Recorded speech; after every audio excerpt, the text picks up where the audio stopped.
আপনারা এখন দর্শন করছেন সেই অনেক প্রতীক্ষার পর এখন সেই সঙ্গম স্থলে এসেছি আমরা। সেই সঙ্গম স্থল যেখানে গঙ্গা যমুনা সরস্বতী মিলন স্থল, সেই সঙ্গম স্থল যেখানে কোটি কোটি কোটি কোটি মানুষ স্নান করে ফিরে যাচ্ছে।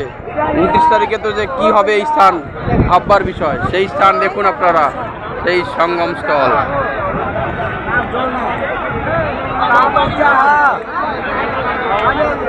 যারা যারা এই সঙ্গমস্থলে এখন আসতে পারেননি তাদের জন্যে এবং যারা গীতা দান করেছে তাদের জন্যে আমি এইখান থেকে তাদের জন্যে জল দিচ্ছি, তাদের স্নান করার জন্য। আপনারা সেই জলে স্নান করে নিন। হরে কৃষ্ণ, হরি বল।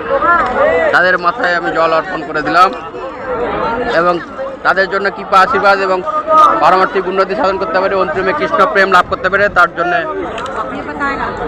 এখানে প্রার্থনা করলাম। হরে কৃষ্ণ। হ্যাঁ হ্যাঁ, এই তো সঙ্গম হ্যাঁ, এই সঙ্গম হ্যাঁ। হরে কৃষ্ণ, রাধে রাধে।